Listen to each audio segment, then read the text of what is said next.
இலக்கிய தரம் உங்களுக்காக. இந்த நிகழ்ச்சிக்கு சிறப்பாக உறுதுணை புரிந்திருக்கக்கூடிய எங்களது அன்பு சகோதரிகள் பரிமளம் பரமசிவம் அவர்களே தலைவராக இன்னர்களில் இருக்கிறார்கள். செயலாளராக இருந்து பணியாற்றிக் கொண்டிருக்கக்கூடிய எனது அன்பு சகோதரி சரஸ்வதி சிவகுமார் அவர்களே மற்றும் இந்த நிகழ்ச்சியை காமராஜர் பெருந்தலைவர் காமராஜர் பிறந்த தின விழா தாங்கள் இந்த நிகழ்ச்சியோடு பங்கு பெற வேண்டும் என்று கேட்டவுடன் எனது அன்பு மகளான ஜெயசக்தி அவர்கள் உடனடியாக ஒத்துக்கொண்டு உடனடியாக இந்த பேனர்லாம் ரெடி பண்ணி என்கிட்ட கொடுத்து இவ்வளவு அற்புதமா பேசுவாங்க நான் எதிர்பார்க்கவே இல்லை. ஜெயசக்தி அவங்க வியாபார பிசினஸ்ல இருக்கக்கூடியவங்க இவ்வளவு அழகா பிசினஸ்ல மயக்கக்கூடிய பேச்செல்லாம் உண்டு. ஆனால் ஒரு கல்லூரியில அல்லது ஒரு பள்ளிக்கூடத்துல வந்து மாணவர்கள்ட்ட எப்படி பேச வேண்டும் என்பதை ரொம்ப அற்புதமாக பேசிய நம்முடைய ஜெயசக்தி அவர்களுக்கு என்னுடைய வாழ்த்துக்களை நான் தெரிவித்துக் கொள்கிறேன். அதே மாதிரி தொடக்க வாழ்த்துறை வழங்கிய நம்முடைய பரிமளம் பரமசிவம் அவர்களும் ரொம்ப அருமையா பேசினாங்க. சரஸ்வதி சிவகுமார் அவர்கள் எல்லாவற்றிற்கும் மேலாக நாங்கள் எப்பொழுதெல்லாம் இந்த பள்ளிக்கூடத்திலே வந்து நிகழ்ச்சி நடத்த வேண்டும் என்று கேட்ட உடனேயே பெருந்தன்மையோடு எனக்கு எல்லா வகையிலும் உதவி செய்யக்கூடிய இந்த பள்ளியினுடைய தாளாளர் எனது அன்பு சகோதரர் முத்துக்குமாரசாமி அவர்களுக்கு எனது அன்பான நன்றி தெரிவித்துள்ளோம். எனக்கு தெரிஞ்ச அவருடைய முகம் துணிச்சதே நான் பார்த்ததில்லை. போன்ல தான் பேசுவேன், போன்லயே மலர்ச்சியோட தான் பேசுவார். இன்னும் சொல்ல போனால் நான் ஒரு தடவை 2 தடவை பேசுவேன். அவர் 3ஆவது தடவை அவரு என்னை நினைவுபடுத்துவார். சார் இதெல்லாம் செய்யணுமா அதை செய்யணுமா இதை ஆக்சுவலா இந்த இடத்துக்கு பெரிய பிளக்ஸை நான் அடிக்கிறேன்னு சொன்னார். நான் தான் சார் அவ்வளவு தூரத்துக்குலாம் செலவு பண்ண வேண்டாம், நம்ம இங்க இருக்கிற இந்த பேனர் வச்சு நம்ம பண்ணிடுவோம் அப்படின்னு சொன்னேன். பெருந்தலைவர் காமராஜருடைய அற்புதமான பிறந்த தின விழா ஜூலை 15 நாம முன்னக்கூட்டி ஒரு நாளைக்கு முன்னதாக நடத்துறோம். ஏன் பெருந்தலைவரை பற்றி தெரிந்து கொள்ள வேண்டும் என்று நம்முடைய தாளாளர் பரி அவருடைய குமாரசாமி அவர்கள் ரொம்ப முத்துக்குமார் சார் ரொம்ப அற்புதமா சொன்னார். படிக்காத ஒருத்தர் வந்து நம்முடைய தமிழ்நாட்டில் உள்ள மக்கள் எல்லாம் படிக்க வேண்டும், உயர வேண்டும், வாழ்க்கையை மேம்பட வேண்டும் என்பதற்காக அவரும்பாடுபட்டவர். ஒரே ஒரு செய்தி சொல்லி உங்களுக்கு நான் பேச வரேன். இன்றைய தலைப்பு வந்து அருமையான தலைப்பு. இன்றைய சூழலில் சமூக வலைதளங்கள் யூடியூப் சேனல்ஸ் எல்லாம் இருக்கு இல்லையா, இதெல்லாம் வந்து நமக்கெல்லாம் வரமா அல்லது சாபமா அப்படின்னு 4 பேர் பேச வந்திருக்கிறாங்க. 2 பெரிய பல்வேறு மேடைகளில் பேசி புகழ் பெற்றுக் கொண்டிருக்கக்கூடிய பேச்சாளர்கள் 4 மாணவர்கள் நம்முடைய பள்ளியை சேர்ந்த மாணவர்கள். அவர்களும் வளர வேண்டும், இந்த பேச்சு கலையில அந்த ஜெயசக்தி சொன்னது போல் இந்த பேச்சு கலையில வெற்றி பெற வேண்டும் என்பதற்காக ஊக்கப்படுத்துவதற்காக 4 மாணவிகள் வந்திருக்காங்க. என்ன பெரிய சங்கடம்னா முத்துக்குமார் சார் ஒரு விஷயத்தை சொல்லிடுறேன். இங்கிருந்து நாங்க எப்படி பட்டிமன்ற அணியில ஒரே ஒரு ஆணை கூட்டு வந்தோமோ அது மாதிரி இந்த பள்ளிக்கூடத்துல ஒரு பையன் கூட இல்லை பேசுறது மேடையில, எல்லாம் மாணவிகளா வந்திருக்கிறாங்க. அதுக்கே நீங்க இந்த மாணவிகளை கரவொலி எழுதி பாராட்டணும்.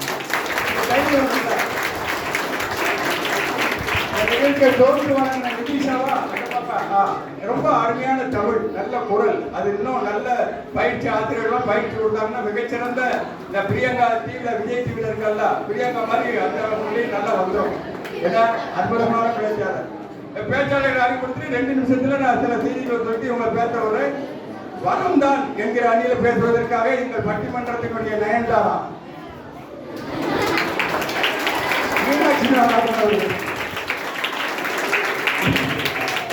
ஏன் நயன்தாரான்னு சொல்றேன்னா, நான் பட்டிமன்றத்துக்கு பல்வேறு கோயில்களுக்கு கூட்டு போவேன். 1 மணி நேரத்துக்கு முன்னாடியே போயிடுவேன். காரை விட்டு இறங்கணும்னா ஒரு ரூம்ல ஏதாவது ஒரு வீட்டை பிடிச்சி போயிடுவாங்க, பணக்கம் பிடிச்சி போயிடுவாங்க. இவங்களும் நம்ம 1 மணி நேரம் மேக்கப் தான் நடக்கும். என்னதான் மூஞ்சில புத்துவாங்கன்னு தெரியல. அதனால உங்களுக்கு பட்ட நயன்தாரான்னு வச்சுட்டேன். இவரை பார்த்து இந்த அம்மா பயப்படுதான், அதான் எப்படின்னு தெரியல. பேச்சாளர் ரொம்ப அற்புதமா பேசக்கூடியவர்கள், பல்வேறு விருதுகள் வாங்கி இருக்கிறாங்க. கிட்டத்தட்ட 80 விருது வாங்கணும்னு நினைச்சிட்டு இருக்காங்க. ஒரு 4 வாங்கியிருக்காங்க. அடுத்து முனைவர் சொர்ணவல்லி அவர்கள், அவங்களும் வரம் தான் அப்படின்னு கைத்தட்டு விடுங்க. நம்ம என்ன பண்ணுவோம்னா அதுக்கு சொல்லிடுறேன். வீட்டுக்கு போனாலும் மத்தியானம் 3 மணிக்கு நான் படுத்துக்கும் போது போன் பண்ணி என்னையா கைத்தட்ட சொல்லல அப்படின்னு எனக்கு சண்டை போடும். அதுக்காக முனைவர் சொர்ணவல்லி அவர்கள் வரம்னு பேச வந்திருக்காங்க. அதே போல் நம்முடைய பள்ளி மாணவிகள் முபீனா அவர்களும் வரம் தான் அப்படின்னு பேச வந்திருக்காங்க. திவ்யலட்சுமி அவர்களும் நல்ல மனசார்ந்து பேச வந்திருக்கிறாங்க. அவர்களுக்கும் வாழ்த்து. அதெல்லாம் இல்லைங்க, என்னென்ன சமூக வலைதளங்கள் இந்த சூழலில் வந்து மாணவர்களையும் பெற்றோர்களையும் குடும்பத்தையும் சாபமாக இருந்து குழப்பத்தை விளைவித்துக் கொண்டிருக்கிறது என்கிற அணியில பேசுவதற்காக எங்களது அன்பு சகோதரி ஆசிரியர் திரிபுர சுந்தரி அவர்கள் நல்ல அருமையான பேசக்கூடிய சிறந்த ஞானம் உள்ளவர்கள் தென்புட சுந்தரி அவர்கள், அதே போல் எனது அன்பு சகோதரர் சிவசெல்வம் மாரிமுத்து அவர்கள் காபாவும். இவரை பற்றி நான் ஒரு வார்த்தை சொல்லி ஆகணும். எப்படி நான் தமிழ்நாடு அரசாங்கத்தினுடைய தமிழ்ச்செம்மல் விருது வாங்கினேனோ அதே போல் இவர் தூய தமிழ் பற்றாளர் என்கிற விருதை தமிழ்நாடு அரசால் வாங்கி இருக்கக்கூடியவர் செல்வம் மாரிமுத்து அவர்கள். எப்போதும் சுறுசுறுப்பா இருப்பாரு, ரொம்ப அற்புதமான மனதிற்கு சொந்தக்காரர். அதே போல் மாணவி பத்மாஸ்ரீ, நல்ல கைத்தட்டுடைய நம்ம. அடுத்தது மாணவி ஜோஷிகாரி. நிறைய பிள்ளைகள் வாயிலையும் வரைய மாட்டேன். அதை விட என்னோட பட்டிமன்றத்தில் தொடர்ந்து வருகை தந்து பேசிக் கொண்டிருக்கக்கூடிய அன்பு சகோதரர் ராஜேந்திரன் அவர்கள் வருகை தந்திருக்கிறார்கள். அவருடைய பெருமை என்னன்னா, பட்டிமன்றம் அவரை நான் கூப்பிடல, அது ஒரு பக்கம்.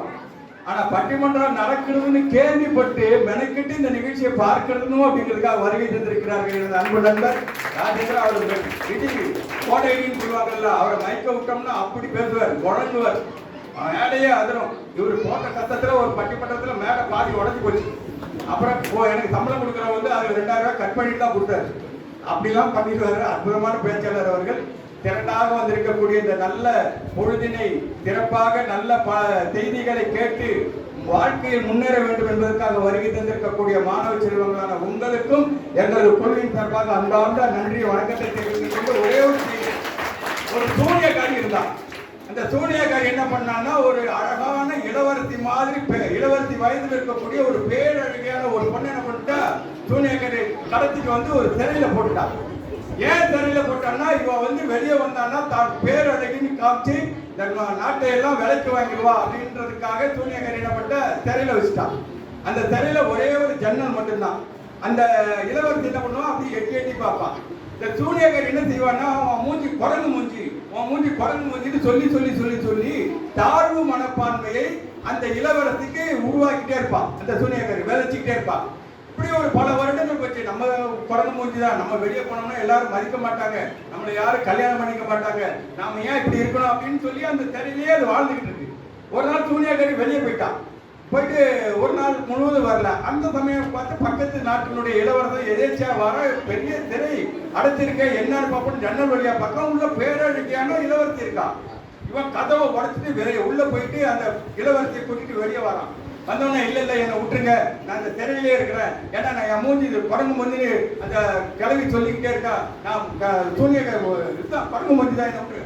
அப்போ அந்த இளவரசர் சொன்னா, உனக்கு பைத்தியம், உன்னை யார் சொன்னா உனக்கு குரங்கு மூஞ்சின்னு, நீ எவ்வளவு பெரிய அழகி தெரியுமா, வெளி உலகத்துக்கு வா அப்படின்னு சொல்லி தன்னம்பிக்கையை ஊட்டி வெளி உலகத்துக்கு இழுத்துட்டு வந்துட்டான்.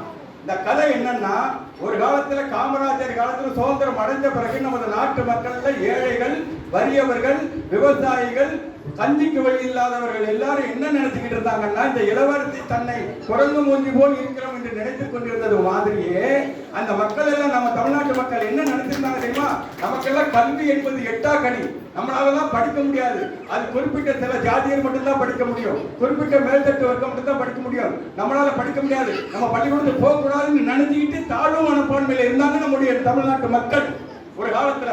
அப்பதான் பெருந்தலைவர் காமராஜர் இதை மாற்ற வேண்டும், பெரிய நீ வந்து எப்படி அந்த இளவரசனை பேரழகின்னு சொன்னாலும் அது மாதிரி நீங்கள் எல்லாம் கல்வி கற்பதற்கு தகுதி உடையவர்கள், உங்களால் படிக்க முடியும், உங்களால் வாழ்க்கையில் முன்னேற முடியும், உங்களால் மேம்பட முடியும் என்று சொல்லி ஊருக்கு 300 கிலோமீட்டர் 3 கிலோமீட்டருக்கு ஒரு பள்ளிக்கூடம், 300 பேர் இருந்தாங்கன்னா கிராமத்தில் அங்க ஒரு பள்ளிக்கூடம்னு கிட்டத்தட்ட 8000 10,000 கல்வி கூடங்களை திறந்து நம்முடைய மக்களுக்கு விழிப்புணர்வை ஏற்படுத்திய மிகப்பெரிய தலைவர் யார் என்றால் நம்முடைய பெருந்தலைவர் காமராஜர் தான். பூங்கா நகர்ல ஒரு மாநாடு நடக்க, ஆசிரியர் மாநாடுல, அங்க நேற்று சுந்தரவடிவேலு என்கிற அவர் தான் கல்வி அமைச்சராக இருக்காரு. அவர் ஒரு பகுதிக்கு மட்டும் மதிய சாப்பாடு போட்டுட்டு இருக்காரு. பெருந்தலைவர் காமராஜர் பக்கத்தில் உட்காந்துட்டு சுந்தரவடிவேலு எப்படிலாம் நீ பண்ற இந்த திட்டத்தினால மாணவர்கள் பயனடைங்கன்னு ஒவ்வொரு விவரமா கேட்டுட்டு அந்த மாநாட்டில் நிறைவு உரை பேசுகிற போது பெருந்தலைவர் காமராஜர், நீ தமிழ்நாட்டில் இருக்கக்கூடிய அனைத்து பள்ளிக்கூடங்களிலும் மதிய உணவு திட்டத்தை கொண்டு வருவேன், நடத்துவேன் என்று நடத்தி காட்டியவர் நம்முடைய பெருந்தலைவர் காமராஜர். அப்பேற்பட்ட தலைவர் நிறைய தெரிஞ்சிருக்கு. அது போனோம்னா ஒரு 3 மணி நேரம் பேசலாம். அவ்வளவு தூரத்துக்கு அவருடைய ஒரு கவிஞர் எஸ் பி சுந்தரம்னு ஒருத்தர் இருந்தாரு. இவருடைய தமிழ்நாடு முதலமைச்சர் பெருந்தலைவர் எஸ் பி சுந்தரம் போய் சொல்றாரு, அவர் திரைப்படத்துக்கெல்லாம் பாட்டு எழுதியிருக்காரு, கதை வச்சு எழுதுறவர். ஐயா நம்ம கல்விக்காக நிறைய திட்டங்களை வகுத்து நிறைய செயல்படுத்திக்கிட்டு இருக்கோம். இந்த திட்டங்களை எல்லாம் ஒரு டாக்குமெண்ட்ரி படமா, ஒரு ஆவண படமாக எடுத்து சினிமா கொட்டை போட்டு விட்டோம்னா மக்கள் அதை பார்த்து பள்ளிக்கூடத்துக்கு படிக்க மாணவர்கள் அனுப்புவாங்கன்னு சொல்லும்போது பெருந்தலைவர் காமராஜர் கேட்டாரு, எவ்வளவுப்பா செலவாகும் அதுக்கு, அந்த காலத்துல எவ்வளவுப்பா செலவாகும் அந்த படம் எடுக்கிறதுக்கு அப்படின்னு கேட்டார் கவிஞர் எட்டி சுந்தரத்தை. கவிஞர் எட்டி சுந்தரம் சொன்னாரு 3 லட்சம் ரூபா ஆகும்னு. அப்போ பெருந்தலைவர் திருச்சிட்டே சொன்னாரு, அந்த 3 லட்சம் ரூபாய்க்கு நான் 10 பள்ளிக்கூடத்தை கட்டிடுவா, சினிமாவே வேணாங்கண்ணா, அந்த ஆவணப்படமே எடுக்க வேண்டாம். அப்பேற்பட்ட தலைவர்கள் பிறந்த பூமி நம்முடைய தமிழ்நாட்டினுடைய பூமி.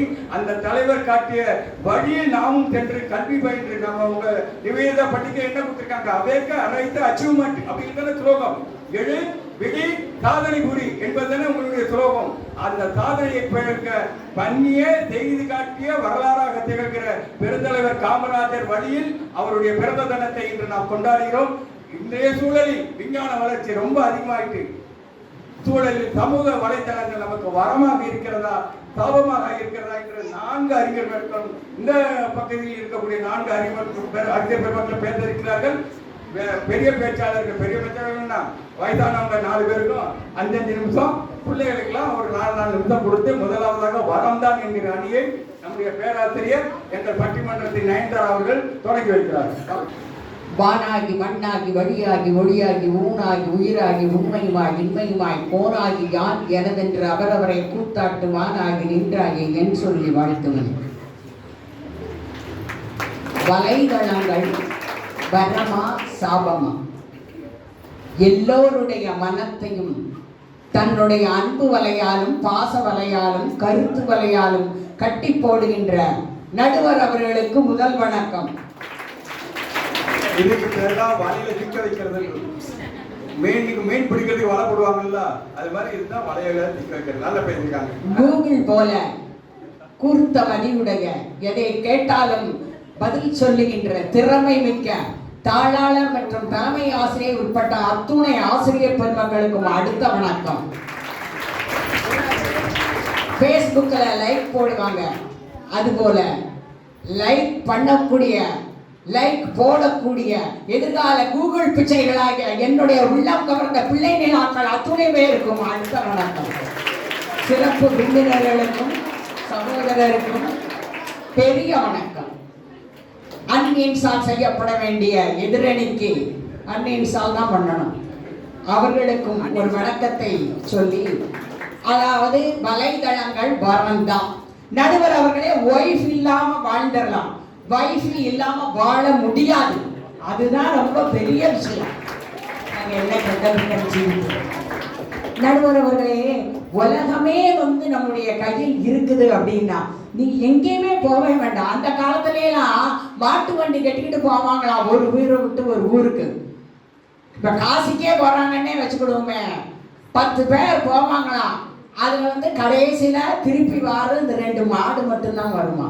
ஏன்னா அந்த அளவுக்கு சோர்வும் களைப்பும் அந்த பயணத்தில் இருக்குமா. ஆனா இப்ப நம்ம எங்கேயுமே போக வேண்டாம், எல்லாமே நம்மை தேடி வருகிறது. கூகுள் இல்லை என்றால் யாருமே கிடையாது, ஃபேஸ்புக் இல்லை என்றால் யாருமே கிடையாது. கூகுள்ல சர்ச் பண்ணுங்க நடுவர் அவர்களே, வாட்ஸ்அப்ல ஷேர் பண்ணுங்க, ஃபேஸ்புக்ல லைக் பண்ணுங்க. இதுதான வாழ்க்கை. எதுனா இப்ப இவங்க இவ்வளவு பேச வந்திருக்காங்களே நடுவர் அவர்களே, இவங்க எங்க இருந்து சாபத்துக்கு உண்டான கருத்துக்களை எங்க இருந்து எடுத்திருப்பாங்கன்னு நினைக்கீங்க நீங்க? அவங்க லைப்ரரியில போய் புத்தகத்தை படிச்சு நெவர், கிடையவே கிடையாது. கூகுள்ல போய் சர்ச் பண்ணி அவ்வளோத்தையும் எடுத்திருந்திருக்காங்க. இவங்களுக்கு அது தேவை, ஆனா அதை சாபம்னு பேச வந்துடுவாங்களாம். இதெல்லாம் எந்த விதத்துல நியாயம்னு எனக்கு தெரியல. அதாவது ஒரு காலகட்டத்துல நாம எல்லாருமே சில விஷயங்கள்ல அறியாமல் இருந்திருக்கிறோம். அதெல்லாம் நம்ம முன்னோர்கள் காலத்துல. இப்போ வாழ்க்கை எவ்வளவு முன்னேறி விட்டது. எங்க போனாலும் நம்ம அறிவியல் கண்டுபிடிப்புகள் நடுவர் அவர்களே, நல்ல கவனிங்க நடுவர்களே. காட், கடவுள் என்னது தொடங்குது? ஜீல தொடங்குது. அவர்கிட்ட எது கேட்டாலும் கிடைக்கும். அதே போல கூகுள் ஜீல தொடங்குது. அதுல எதை சர்ச் பண்ணாலும் உங்களுக்கு நிச்சயமா கிடைக்கும் நடுவர் அவர்களே. அது ஆன்மீகத்துக்கு, இது அறிவியலுக்கு. அதை நம்ம புரிஞ்சுக்கணும். அதாவது நல்ல சாபம்னு இவங்க பேச வந்திருக்காங்கன்னா இவங்க கதையெல்லாம் என்ன தெரியுமா? ரோஜா செடி இருக்கு, அதில் ரோஜா அழகாக பூத்துருக்கு. நம்மெல்லாம் அந்த ரோஜா பூவை பார்த்து அழகாக ரசிப்போமா மாட்டோமாம்மா? அப்படித்தானப்பா ரசிப்போம். பூவை நாம் ரசிப்போம். ஆனால் அந்த பூவுக்கு கீழே 2 முள்ளு இருக்கு பார்த்தீங்களா? அதை பார்க்கக்கூடிய பிரகஸ்பதிகள் இந்த ஆட்கள் தான். அப்போ நீங்க வாழ்க்கையை என்னைக்கு ரசிக்க போறீங்க? நீங்க உங்க வாழ்க்கையை என்னைக்கு சந்தோஷமா மாற்ற போறீங்க? நடுவர் அவர்களே, இந்த ஒரு அம்மா தஞ்சாவூர் மாவட்டம் சோழநாடு சோறுடைத்து அங்க ஒரு குறிஞ்சின்னு ஒரு பெண் நல்ல பெரிய வேலை எம்டெக் முடிச்சு மெட்ராஸ் சென்னைக்கு வேலைக்கு போயாச்சு. ஆனால் அங்கே பிடிக்கல. ஏதோ அவர்களுக்கு மனது திருப்தி இல்லை. உடனே இந்த தஞ்சாவூருக்கே வந்தாச்சு. எல்லாரும் கேட்குறாங்க, இந்த காலத்தில் வேலை கிடைக்கிறதே ரொம்ப சங்கடமே, துட்டு கொடுத்தாலும் கிடைக்க மாட்டேங்குத, நீ ஏமா அப்படி வேலையை விட்டுட்டு வந்தேன்? எனக்கு அங்கே பிடிக்கல. அப்போ நீ என்ன செய்ய போற? அங்கே இருந்து நான் விவசாயம் பண்ண போகிறேன். உடனே எல்லாரும் என்ன செய்வாங்க? மேலையும் பார்க்காங்க. நேற்று வரையும் நல்லா தானே இருந்தா, இன்னைக்கு என்ன கிறுக்கு பிடிச்சிருக்குதா? அங்கே ஒருத்தங்க கேட்கவே செஞ்சுட்டா அவர் பாட்டியம்மா, என்னம்மா அவனுக்கு என்ன கிறுக்கு பிடிச்சி போச்சா? அங்கே விவசாயம் பார்க்கங்க. அதை பற்றியே கவலைப்படவில்லை. அழகாக பக்கத்தில் உள்ள நிலங்களை பூரா குத்தகைக்கு எடுத்து விவசாயம் செய்து நம் நாடு விவசாய நாடு அதை நிரூபித்து இன்று லாபத்தோட நடத்தி கொண்டிருக்கிறார்கள் என்றால் அதற்கு காரணம் யார் தெரியுமா? யூடியூப்ல நம்மாழ்வார்னு ஒருத்தர் நம்முடைய விவசாயத்தை பற்றி அவர் அவ்வளவும் போட்டதனால அதை பற்றி தெரிந்து கொண்டு அவர்கள் விவசாயம் செய்ததனால் அந்த தொழில் அவர்களுக்கு இன்றும் ஊன்றுகோலாக இருக்கிறது. நடுவர் அவர்களே, எவ்வளவு பெரிய விஷயம்! 5 நிமிஷம் ஆயிருக்காங்க. உங்களை யார் வாட்ச் போடுறதுனா வாட்சை நிப்பாட்டி வைங்க. நீங்க வாட்சை போட செல்போன்லயே நான் டைம் பார்த்துக்கிறேன். கேட்டுக்கிடுங்க. செல்போன் வச்சிருக்காங்க நடுவர் அவர்கள். அப்ப செல்போன்ல என்ன கதை நடக்கா பார்த்தீங்களா? செல்போன் தான் முக்கியம். செல்போன்ல உள்ள எல்லா ஆப்பும் தான் முக்கியம். எது நமக்கு தேவையோ, அதாவது பாயாசம் குடிக்கிறோம், அதில் ஒரு கல் இருக்கு, வாயில ஆக்குது. உடனே பாயசத்தை புறம் தூர ஊற்றிடுமா? கல்ல துப்பணும். எது தேவையில்லையோ அதை நீங்க தூர தள்ளுங்க. எது தேவையோ அதை நீங்க மண்டையில ஏத்துங்க. அப்பதான் வாழ்க்கையில் முன்னேற முடியும். எதை இன்ஸ்டால் செய்ய வேண்டுமோ அதை இன்ஸ்டால் செய்யுங்க. எதை அன்இன்ஸ்டால் செய்ய வேண்டுமோ அந்த ஆப்பை அன்இன்ஸ்டால் செய்ய. எல்லாம் இருக்கு, நல்லது இருக்கு, கெட்டது இருக்கு, ராத்திரி இருக்கு, பகல் இருக்கு, ஒளி இருக்கு, எதை இருட்டு இருக்கு. நமக்கு எது தேவை? நம்முடைய வாழ்க்கைக்கு எது தேவை? எல்லாம் வச்சுட்டாங்க, பூரி, சப்பாத்தி, பர்கர். உனக்கு என்ன தேவையோ அதைத்தான் நீ சாப்பிடணும். இவங்க சாப்பிடுறாங்க, அவங்க சாப்பிடுறாங்கன்னு சாப்பிட்டு பிரயோஜனம் இல்லை.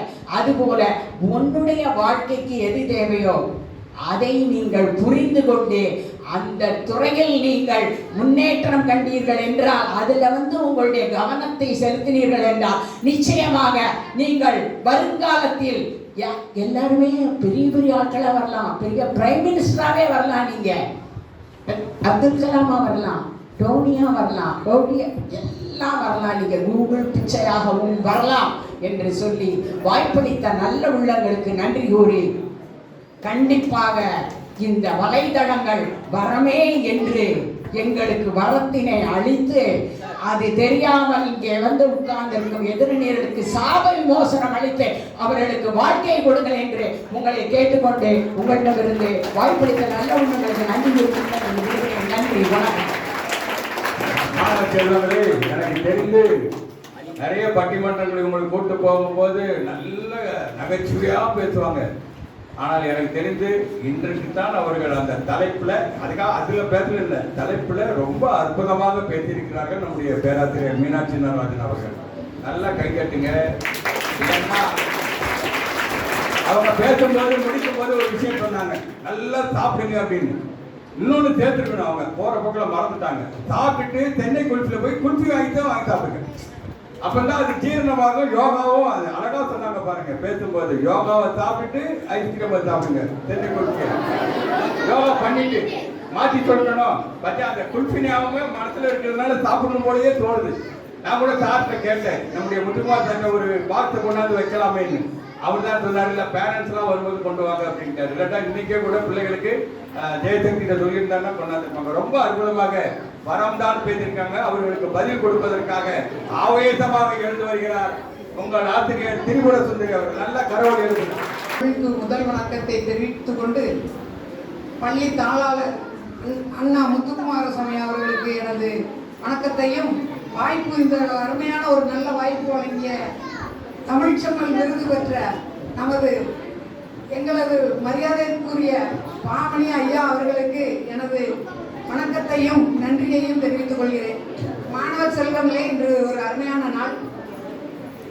ஏழை பங்காளன் அவருடைய பிறந்த நாள். கர்ம வீரர், கல்வி கண் திறந்தவர் என்று பல பெயர் பெற்றவர் தான். ஏழை பங்காளன் என்று சொல்ல காரணம் என்ன என்றால், அவர் மனிதரோடு, ஒவ்வொரு மனிதர்களோடு உணர்வோடு கலந்து வாழ்ந்ததனால் அவர் ஏழை பங்காளன் என்று உணர்வு பூர்வமாக நம் முன் வாழ்ந்து கொண்டு இருப்பவர் கர்ம வீரர் காமராஜர். அவருடைய வம்சாவளியான நம்ம குல்பி, எனது அருமை மகள் குல்பிக்கு ஒரு சிறந்த ஒரு பாராட்டை தெரிவித்துக் கொள்கிறேன். என்னுடைய தலைப்பு வலைத்தளங்கள் என்று வரமா சாபமா? எனக்கு ஆனது சாபம். இப்பொழுது இந்த உரையை அருமையாக கேட்டுக்கொண்டிருக்கும் அனைத்து மாணவர் கையிலும் ஒரு செல்போனை நான் இப்பொழுது தருகிறேன். நீங்கள் என்ன பண்ணுவீர்கள்? கண்டிப்பாக என்னுடைய பேச்சை கேட்கவே மாட்டேங்க. இந்த மேடையில யாருக்கான்னு பார்க்க மாட்டேங்க. எல்லாரும் தலையும் என்ன செய்யும்? கீழே பார்க்க புடிச்சிடும். கையில இருக்க, உள்ளங்கையில இருக்க மொபைலை பார்ப்போம். பார்த்த உடனே எதை பார்ப்போம்? என்ன கேம் இருக்குன்னு பார்ப்போம். உங்க வயசுல இந்த சின்ன குழந்தைங்க எல்லாம் பார்க்கக்கூடிய கேம் என்ன என்னென்ன கேம் இருக்கு அப்படின்னு பார்த்தீங்கன்னா, என்னது ஃப்ரீ ஃபயர்,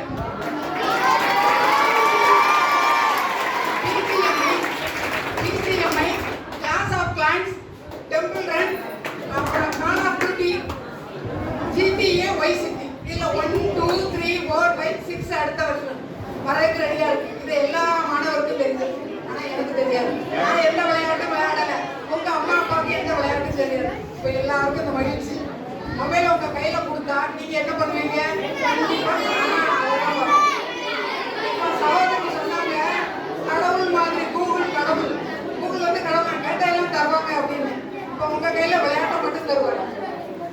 விளையாட்டு மட்டும் நீங்க விளையாண்டுட்டு இருந்தீங்கன்னா உங்களுக்கு பாடம் எப்படி கிடைக்கும்? ஞானம் எப்படி கிடைக்கும்? அறிவு எப்படி கிடைக்கும்? கண்டிப்பா எல்லாமே கூகுள்ல இருக்கும். ஆனா நமக்கு எது தேவை என்பதை நாம் பயன்படுத்த வேண்டும். அடுத்து இன்னைக்கு வந்து பாப்புலேஷன் எவ்வளவு இருக்கு அப்படின்னா 144 கோடி மக்கள் தொகை இருக்கு. ஆனா மொபைல் இருக்கிறவங்க கையில எத்தனை பேர் கையில மொபைல் இருக்குன்னா 130 கோடி மொபைல் இன்னைக்கு எல்லார் கையிலயும் இருக்குது. அதுல ஸ்மார்ட் போன் எத்தனை பேர் கிட்ட இருக்குதுன்னா 100 கோடி மக்கள் கிட்ட ஸ்மார்ட் போன் இருக்கு. லேப்டாப் ஒரு வருஷத்துக்கு 40 லட்சம் கோடி லேப்டாப் உற்பத்தி ஆகிட்டு இருக்கு. அப்போ இந்த விஞ்ஞான உலகம் வேகமாக வளர்ந்து போனாலும் பாதிப்பும் தரத்தான் செய்கிறது. என்ன பாதிப்பு தருது? நம்ம முன்னோர்கள் எல்லாம் 100 வயசை தாண்டி வாழ்ந்தாங்க. உங்க பாட்டிக்கோட அம்மா எல்லாம் 100 வயசை தாண்டி வாழ்ந்தாங்க. இன்னைக்கு ஐசியூல போய் பார்த்தான்னா குறைஞ்சபட்ச வயசுல இருந்து அதிகமா 38 வயசு வரைக்கும் ஹார்ட் பேஷண்டா இருக்காங்க. இதுக்கு காரணம் என்னன்னா மனசோர்வு. எந்த வயசு ஆனாலும் அவங்களுக்கு சின்ன குழந்தையா இருந்தாலும் மனசோர்வு வருது. இந்த மனசோர்வு எதனால வருது? எப்ப பார்த்தாலும் நீங்க மொபைல கையில வச்சிருக்கீங்க. இந்த உள்ளங்கையில சரங்கு இருக்கிற மாதிரி உள்ளங்கையில இந்த குரங்கு இருந்துட்டு உங்களை என்ன செய்யுது? தூங்க விடாம பண்ணிட்டு இருக்கு. மொபைல் இருந்தா கண்டிப்பா வீட்டுல புத்தகத்தை எடுக்கிற குழந்தை 9 மணிக்கு தூங்குற குழந்தை மொபைல கையில கொடுத்தா 12 மணி 1 மணி 2 மணி வரைக்கும் கண்டிப்பாக நீங்க அதை பாக்குறப்போ உங்க கண்கள் பாதிக்கப்படுது, நரம்பு மண்டலம் பாதிக்கப்படுது, காட்டும் பாதிக்கப்படுது. இப்படி பல உடல் உபாதைக்கு உட்பட்டு உங்களுடைய ஆயுளையும் குறைத்துக் கொள்கிறது. இந்த கடவுள் மாதிரி நாங்க கடவுள்னா ஆயுசையும் ஆரோக்கியத்தையும் அதிகமா தரணும். இந்த மொபைல் எங்க தருது? சகோதரி அவர்கள் சொன்னார்கள், ரொம்ப அருமையா சொன்னாங்க. கடவுள் கடவுள்ட்டு கூகுளா உங்களை எல்லாம் கோயில் இருந்து கூகுள் பிச்சை இருக்காங்க. என்ன பிச்சை? நாம அறிவை பிச்சை கொடுக்குற மாதிரி ஆகி போச்சு இந்த காலகட்டத்துல. இன்னைக்கு ஆன்லைன் எக்ஸாம்னு எல்லாம் சொல்றோம். ஆன்லைன்ல யாரும் கரெக்டா செய்றீங்க? இன்னைக்கு ஆசிரியர் முன்னாடி இருந்து ஒவ்வொரு மாணவரும் ஆசிரியரோட கண்காணிப்புல இருந்து இருக்கிறப்போ உங்களுக்கு எந்த தவறும் வர வாய்ப்பும் இல்லை. உங்கள் கவனம் சிதறாமல் அந்த புத்தகத்துல மட்டும் இருந்துட்டு இருக்கீங்க. ஆனா ஆன்லைன் வர்றப்போ இதுல பல சிக்கல்கள் இருக்குது. அதுக்கப்புறம் அந்த காலத்துல பொழுதுபோக்கு சினிமா 2.5 மணி நேரம் வச்சிருந்தாங்க. ஒருத்தர் வந்து ஒரு கவனத்தை ஒரு குறிப்பிட்ட நேரம் தான் நிலைநிறுத்தி வைக்க முடியும். குறைஞ்சது 45 நிமிடங்கள் தான் ஒருத்தர் கவனத்தை குவிக்க முடியும். அதனாலதான் வகுப்பறையில ஒவ்வொரு பீரியடும் 45 நிமிஷம் இன்னைக்கு காலகட்டத்துல 7 செகண்ட் 7 வினாடிக்கு மேல நம்மளோட கவனத்தை ஒரு விஷயத்துல செலுத்த முடியாதுங்கிறத அமெரிக்க ஆய்வு இன்னைக்கு நமக்கு சொல்லியிருக்கு. இப்படிப்பட்ட கால சூழல்ல இருக்கிறது இன்னைக்கு வலைத்தளங்கள் வந்து சாபம்தான் அப்படிங்கிறது என்னுடைய வாதம். அடுத்து மாணவ செல்வங்கள் எல்லாமே மொபைல்ல வந்து நீங்க தேர்வு எழுதுறப்ப எத்தனை தவறுகள் பண்ணுவீங்க. இன்னைக்கு நீட்டு தேர்வுல அவ்வளவு கொஸ்டின் அவுட் ஆகுது. முன்னாடி ஒண்ணுமே இல்ல, டீச்சர் வகுப்பறையில கொஸ்டின் எடுத்து கொடுப்பாங்க, எழுதுவாங்க, ஒரு தவறு நடக்கல. எப்போ விஞ்ஞானம் கூடுதோ அதனால ஆபத்து இருக்கு. அணுவை கண்டுபிடிச்சவன் இந்த அணுவை குலைக்க முடியும் கண்டுபிடிச்சவன் அணுனால ஆபத்து இருக்குங்கிறத தெரியாமலா இருந்தாங்க. அதே அணு இந்த உலகத்தையே அழிக்கக்கூடிய அளவுல இருக்கு. உலகம் ரொம்ப பெரியது. ஆனா விஞ்ஞானம் உங்க அளவுக்கு உள்ளங்கை அளவுக்கு சின்ன பந்தாக ஒட்டி கொண்டாலும் இது சாபம் தான் என்பது என்னுடைய வாதம். வாய்ப்புக்கு நன்றி கூறி விடைபெறுகிறேன். நன்றி. மாணவ செல்வங்களே, ரொம்ப அருமையாக நம்முடைய ஆசிரியர் பிரபோதரி அவர்கள் ரொம்ப அற்புதமா பேசியிருக்கிறாங்க. நிறைய விஷயங்கள் இருக்கு. அந்த செல்போனால பாதிக்கப்படக்கூடிய சிரமங்கள் எவ்வளவு இருக்குன்னு இன்னும் விட்டோம்னா ஒரு அரை மணி நேரத்துக்கு அவ்வளோ பட்டியலிட்டுருவாங்க. ஆனால் அவங்க முதல்ல சில விளையாட்டுகள்லாம் சொன்னாங்க. உண்மையிலே எனக்குலாம் தெரியாதுமா. இந்த மாதிரி என்னெல்லாமோ விளையாட்டு சொன்னோம்னா பிள்ளைகள்லாம் ஆர்வமா ஆமாம் அந்த விளையாட்டு இந்த விளையாட்டுனாங்க. நம்ம வந்து என்னது பம்பரம் விளையாடுவோம், கில்லி விளையாடுவோம், என்னது கோழிக்காவா பரவாயில்ல, ஞாபகம் இருக்கு. நான் என்ன இந்த மாதிரிலாம் விளையாட்டு விளையாடுறேன். இப்போ எல்லாம் தெருவில் ரொம்ப அற்புதமாக பேசியிருக்கிறாங்க. பதில் சொல்வதற்காக பட்டாசு மாதிரி வெடிப்பாங்க. இப்போ டேப் ரெக்கார்டர் ஆன் பண்ணுறேன், 4-5 நிமிஷத்துக்கு கட கட கடன்னு அதுவே ஓடும். முனைவர் சொர்ணவல்லி அவர் நல்ல கைத்தட்டல் கொடுக்கணும். வள்ளுவனின் வாக்கினை பிறந்து கம்பனின் கைகளில் தவழ்ந்து கண்ணதாசின் காதலியாய் விண்ணுக்குள் மலையாய் மண்ணுக்குள் கல்லாய் கல்லுக்குள் சிலையாய் உனக்குள் நானாய் எனக்குள் நீயாய் வித்தாக பிறந்த சத்தான தமிழுக்கு என் முத்தான முதல் வணக்கம். மாணவ கண்மணிக்கு என் அடுத்த வணக்கம். நடுவராக நகைச்சுவை நயன்தாரா நகைச்சுவையின் நயனாருக்கு என் அடுத்த வணக்கம். எதிரணியில் அமர்ந்திருக்கும் பாவை கோளாறுகளுக்கு என் அடுத்த வணக்கம். என்னடே ஆர்வ கோளாறுகளுக்கு எனக்கு அடுத்த வணக்கம். என்ன போனை பார்த்து பார்த்து கண்ணு பூத்துச்சு. நாங்க இல்லைன்னு சொல்லல. அப்ப ஏன் நாங்க சாபம் பேசல? ஏன் நாங்க நல்லதை மட்டும் தான் பார்க்கோம், பொல்லாததை பார்க்கல. அவங்க எல்லாம் காலில் முள்ளுக்குத்தோடு அலைவாங்க. நாங்க உள்ள எடுத்து போட்டுட்டு போவோம். இதுதான் நல்ல கவனிக்கமா. ஒரு கிணறு இருக்கு. இந்த கிணத்தை யாரும் எட்டி பார்த்து நீங்களா பாப்பீங்களாமா? பார்த்துட்டு நீ விழு உள்ள போ. உள்ள காப்பாத்த யாரும் இருக்க மாட்டான். ஏங்க எந்த பொருளை எடுத்தாலும் அதற்கு நல்லதும் உண்டு கெட்டதும் உண்டு. ஏன் நீ கெட்ட வழிக்கு போனா போ. இப்ப இந்த குழந்தைக்கு சயின்ஸ் டீச்சர் ஆய்வுக்கு கூட்டு போறாங்க. அங்க ஒரு கிண்ணத்துல அமிலமும் இன்னொரு கிண்ணத்துல ஆசிட்டும் கொடுக்காங்க. இந்த அமிலத்தை குடிச்சவங்களுக்கு 1 ரூபாய், ஆசிட்டை குடிச்சவங்களுக்கு 1 கோடி ரூபாய் வச்சுக்கோங்க. யாராவது குடிப்போமா? சொல்லுங்கம்மா. நீ ஆசிட குடிச்சா உடனே சாவு வெந்து தனி காடு. நாங்க அதுக்கு பொறுப்பில்ல.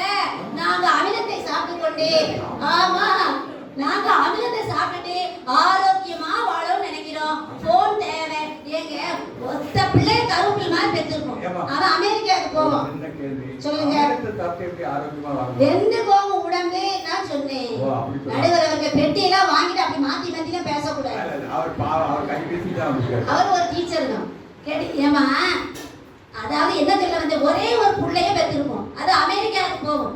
அங்க போய் நின்றுகிட்டு அம்மாட்ட நான் வந்துட்டேமா, அடுத்து நம்ம மனைவிட்ட ஆசைகளும் கண்ணு நான் வந்துட்டேன்னு சொல்லதுக்கே நீ ஒய்ஃபையை connection. So online pen drive. ஆண் இல்லாம பெண் இல்லை, பெண் இல்லாம ஆண் இல்லைன்னு தான் ரெண்டையும் கொண்டு வந்துருக்கான். ஏன் நீ கெட்டதை பார்க்க? உன் கண்ணு என்ன கோளாரா? நம்ம நல்ல கண்ணை வந்து நல்லதை மட்டுமே பார்ப்போமே. அதை தானே நாங்க சொல்ல வந்திருக்கோம். நீங்க சாபத்தை எடுக்கிறீங்க. எடுக்க வேண்டாம்னு நான் நல்ல நடுவர் அவர்களே, திருவள்ளுவர் அரண்டவன் கண்ணுக்கு இருண்டதெல்லாம் பேய். திருவள்ளுவர் என்ன சொல்லியிருக்காரு நல்லா கவனிங்கம்மா.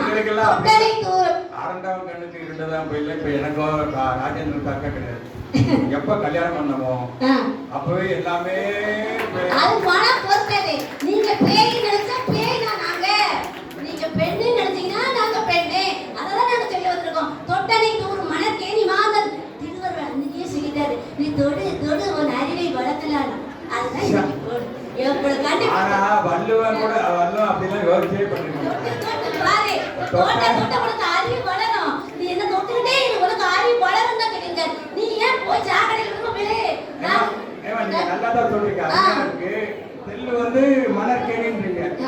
தொட்டவொடனே ஊறிக்கிட்டே இருக்கின்றிருக்க. இவங்களுடைய பயம் என்னன்னா அந்த கிணத்துக்குள்ள போய் விழுந்துடுறாங்களேன்னு தான் இவங்க பயப்படுறாங்க. கண்ணு இருக்கல நண்பர்களே, அதான் நமக்கு உனக்கு அறிவு இருக்கு, சுய புத்தி இருக்குது. எங்களுக்கு நண்பர்களே எதிரடிக்கு நண்பர் அவர்களே லைக் ஷேர் கமெண்ட் நீ ஏன் கொடுக்குற? நீ பாரு, ஏன் லைக் பண்ற? நமக்கு அறிவு இருக்குல்ல, ஏன் லைக் பண்ணணும், நம்ம ஏன் ஷேர் பண்ணணும், நம்ம ஏன் கமெண்ட், நம்ம ஏன் போஸ்ட் பண்ணணும்? அதுதான் எங்களுடைய கேள்வி. நாம பாப்போம், அவங்க சொல்லுங்க ஐஸ்கிரீம் சாப்பிடுவோம், அதுக்கு ஒரு காரணம் இருக்குல்ல. நல்லா சொல்லுங்க, நான் என்ன சொல்றேன், நம்ம பாக்குறதெல்லாம் நல்லதே பார்ப்போம், ஏன் கெட்டதை பார்ப்போம்? அதுதான் எங்களுடைய வாதம். நல்லா சொன்னீங்கன்னா அந்த வைஃபை இல்லாமல் நாம நல்ல ஒரு மரம் இருக்குது, அதுல காயும் இருக்குது, பழமும் இருக்குது. பழத்தை தேடிதான் பறவைகள் வரும், மலரை தேடி மலர்ந்ததுன்னா மனத்தை தேடி வண்டு வரும். எங்கேயாவது காயமே சாப்பிடுவோமா? பூக்காத ஒரு பூவை எடுத்து நம்ம வைப்போம் நம்ம தலையில, அது மலர்ந்தாலே மழை வரும். அதுதான் நாங்க சொல்றோம் நடுவர்களே, எப்படி பார்த்தாலும் சாபம் வேண்டாமல் எங்களுக்கு வரத்தை தாருங்கள் என்று கூறி வாய்ப்பெடுத்த அத்தனை நல்ல உங்களுக்கு நன்றி கூறி வைக்கிறேன். நன்றி.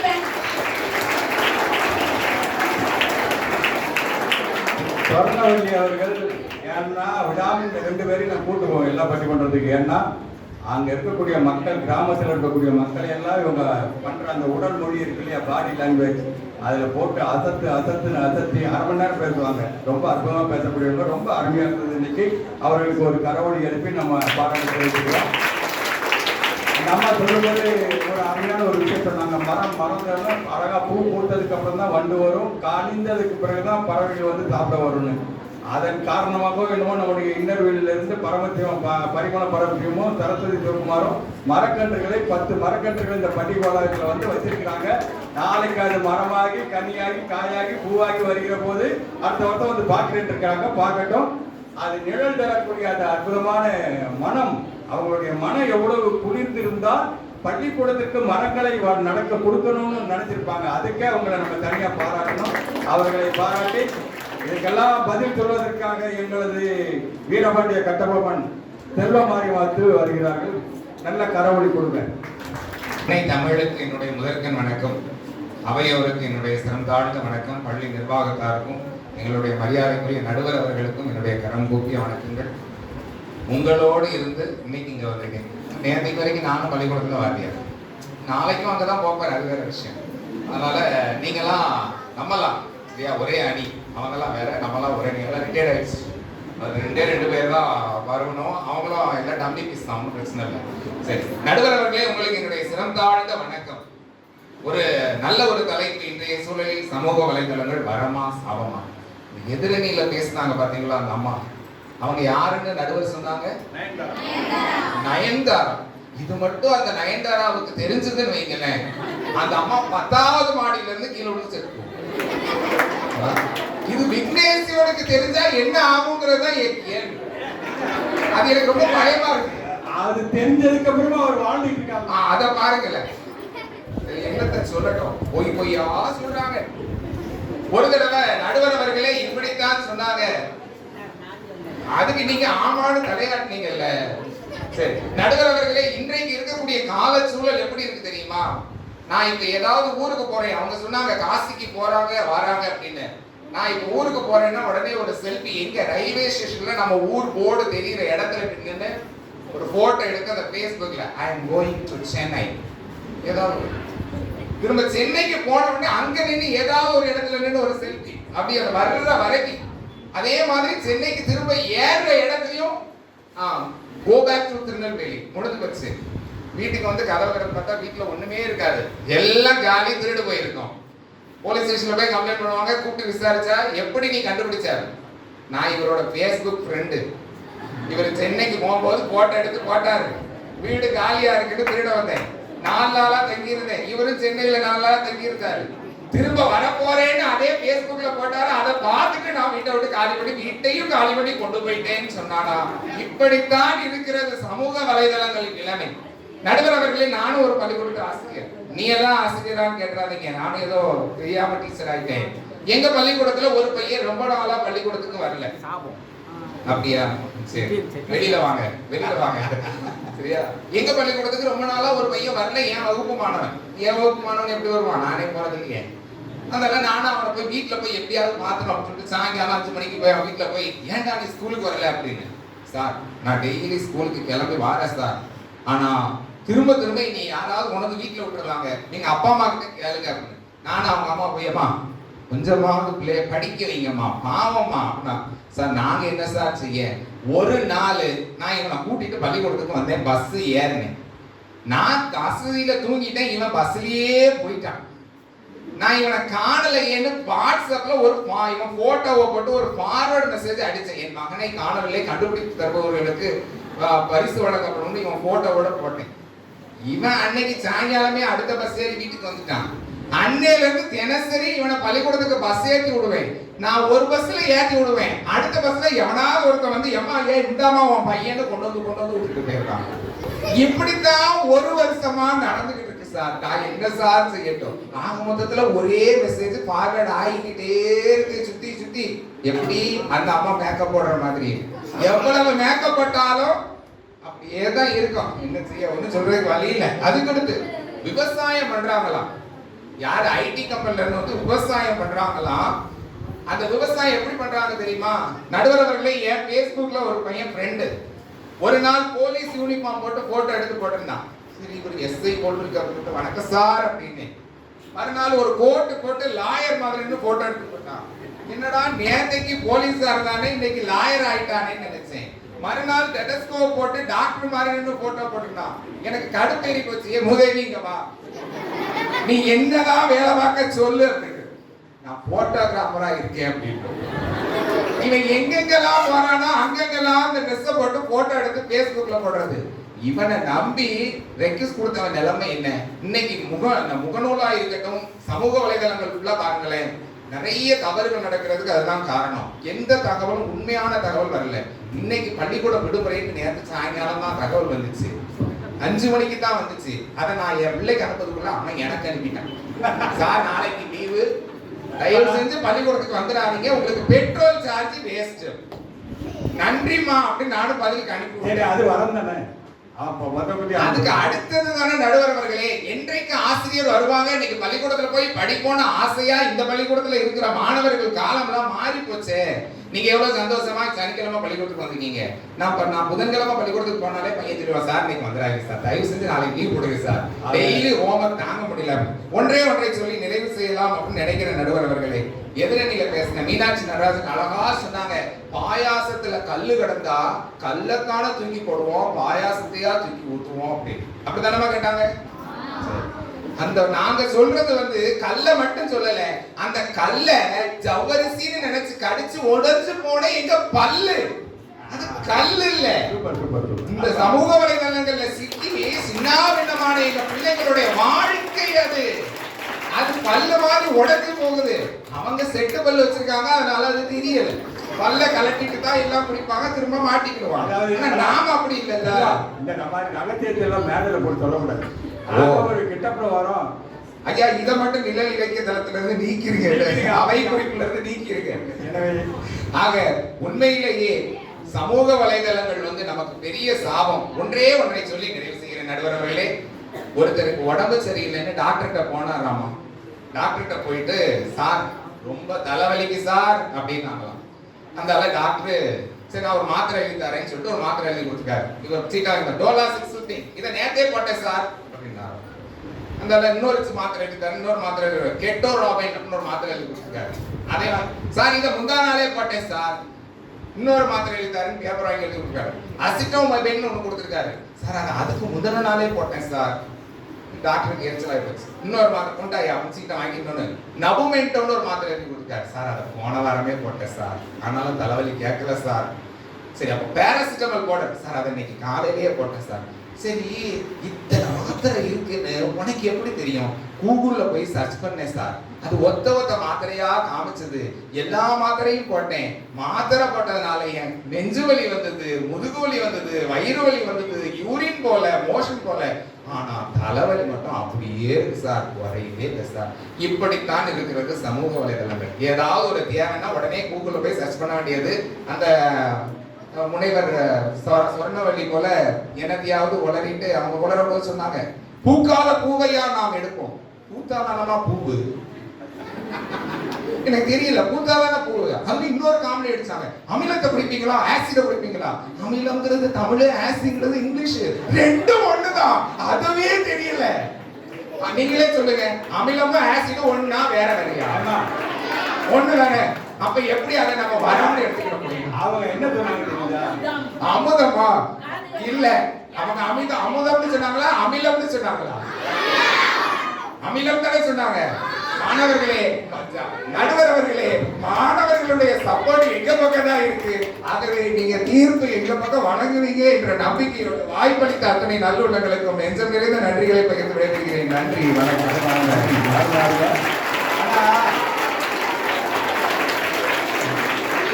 முனைவர் சொன்னவர்கள் என்ன சொன்னாங்கன்னா தமிழ்ல அமிலம்னு சொன்னாங்க, தமிழ்ல புரியாதவங்களுக்கு ஆக்சிடென்ட் இங்கிலீஷ்ல சொன்னாங்க. அவ்வளவுதான், வித்தியாசம் வேற ஒன்றும் இல்லை.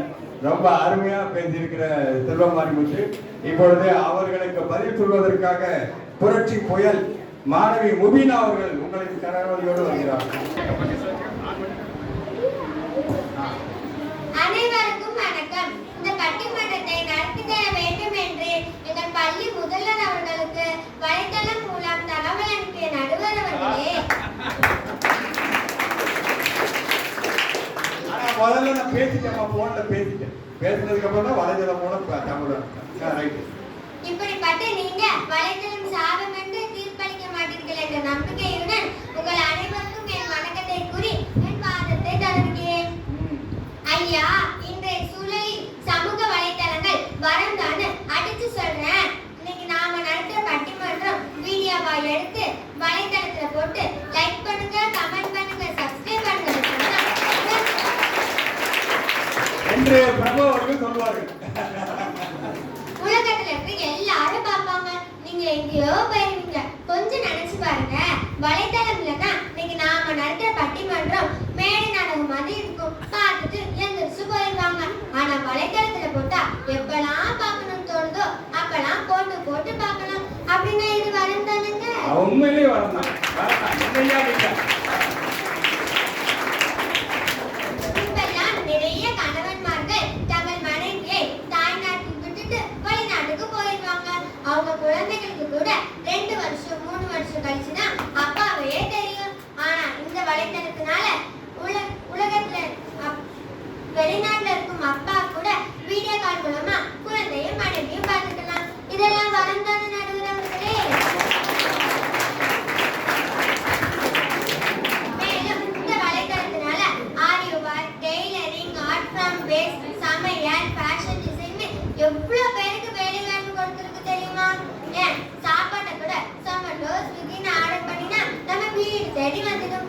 அது மட்டுமா, நான் கூட யூடியூப்ல ஒரு வீடியோ பார்த்தேன். அது என்னன்னா 10 நாள்ல பல அழகா வரதுக்கு ஒரு டிப்ஸ்ங்கிறத அந்த வீடியோ. அதை பார்த்து டைப் பண்ணனால தான் இவ்வளவு அழகா பல நிற்கிறாங்க.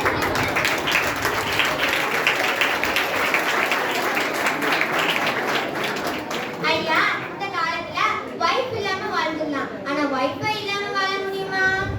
வாழவே முடியாது. அதனால வைஃபும் முக்கியம், வைஃபையும் முக்கியம்னு திரும்ப சொன்னீங்கன்னா இன்னைக்கு உங்க வீட்டுல வடை பாயாசத்தோட சாப்பாடு கட்டிக்கலாம்.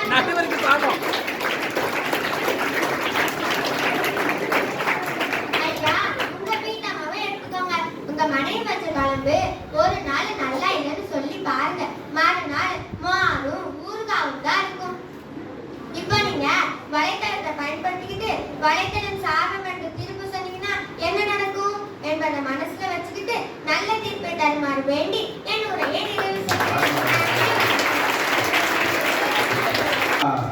எதேச்சியதான் புரட்சி புயல் முபீனான்னு சொன்னேன். உண்மையிலேயே அது புயலாக ரொம்ப அற்புதமா பேசியிருக்கு நம்முடைய முபீனா.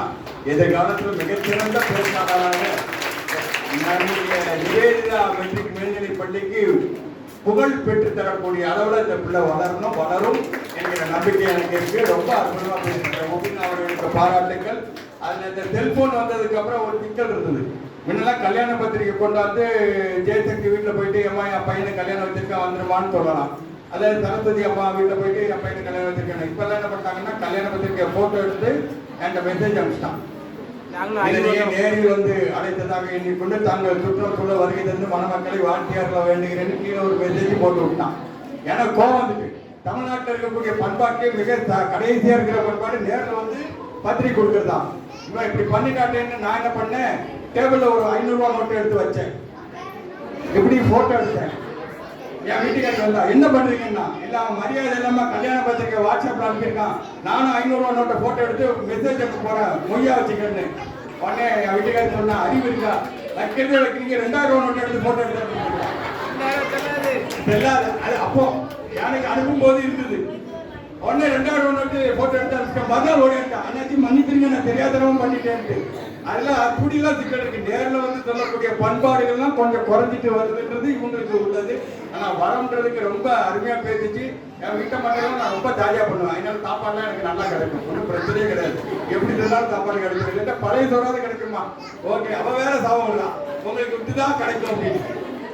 கோபிநாத் வாழ்த்துக்கள். வாங்க நம்முடைய மாணவி பத்மாஸ்ரீ, நல்ல கைத்தட்டி கொடுங்க.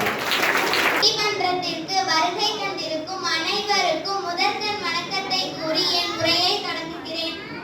ஐயா, புறாவுக்கு வலை விரிச்சா புறா வந்து சிக்கும், மீனுக்கு வலை விரிச்சா மீன் வந்து மாட்டும், யானைக்கு குளிப்பறிச்சா யானையே வந்து மாட்டும், ஆனா இந்த வலைத்தளத்தை விரிச்சா இந்த உலகமே வந்து சிக்கும். சூப்பர், அருமை அருமை அருமை அருமை. எத்தனை பேர் இதுல உள்ள நல்லதை எடுத்துக்கிறாங்க, கெட்டதை எடுத்துக்கிறாங்க என்பதை பொறுத்துதான் அவங்களோட வாழ்க்கையே இருக்கும். ஐயா, இந்த வலைத்தளம் என்பது கையில இருக்கிற கண்ணாடி மாதிரி, அதை கவனமா கையாளணும். இல்லாட்டி அந்த கண்ணாடி மாதிரி நம்ம வாழ்க்கையும் சுக்கு நூறா நொறுங்கி போயிடும். நடுவர் அவர்களே, ஆன்லைன்ல 1000 ஏமாத்துவாங்க, அதெல்லாம் நம்ப முடியுமா? மேலும் ஏகப்பட்ட பொய் பித்தலாட்டம் வேற நடக்குது. வீட்ல இருந்துகிட்டே நான் டவுன்ல இருக்கேன் அல்லது வெளியே இருக்கேன்னு அழகா போய் சொல்றாங்க. இந்த எண்ணெய் அமேசான் காட்டுல உள்ள மூலிகையில இருந்து தயாரிக்கப்பட்டது, மொட்டை தலையில கூட கத்த கத்தையா முடி வளரும்னு சொல்லுவாங்க. ஆனா அத வாங்கி தேய்ச்சா முடி வளரவா செய்து, இருக்கிற முடியும் போயிடுது. உண்மையாவே அப்படி முடி வளர்ந்தா டோப்பா முடி வைக்கிறதுக்கு அவசியமே இல்லையே. இன்னைக்கு நிறைய பேரு செயற்கை முடிய நாத்து நடுற மாதிரி நட்டுக்கிட்டு இருக்காங்க. இது சாபம் தானங்க ஐயா? ரொம்ப சாபமா, அது பொம்பளைங்க ரொம்ப தேவை. ஆம்பளைங்க அது செய்வாங்க, ஆம்பளைங்க செய்ய மாட்டாங்க. ஐயா, இது மட்டுமல்ல, இந்த வலைத்தளங்களால எவ்வளவு நூதனமான திருட்டு நடக்குது தெரியுமா? ஏழைங்க கஷ்டப்படுறவங்க எல்லாம் குருவி சேர்த்த மாதிரி சேர்த்து வைக்கிறாங்க. ஆனா இந்த போன் பே, கூகுள் பே மூலமா எவ்வளவு ஈஸியா கொள்ளையடிச்சிடுறாங்க.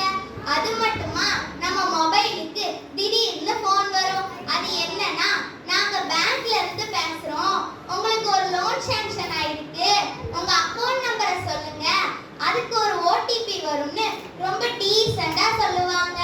ஆனா நம்ம கொஞ்சம் அசால்ட்டா இருந்தா போதும், நம்ம பணம் மொத்தமும் இல்லாமலே போயிடும்.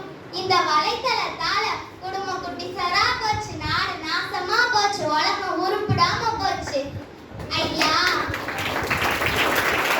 ஆனா சாபம்ங்கிற தலைப்பை பேசிட்டு நீ சாபம் விடுற பாரு, அதான் பாராட்டணும்.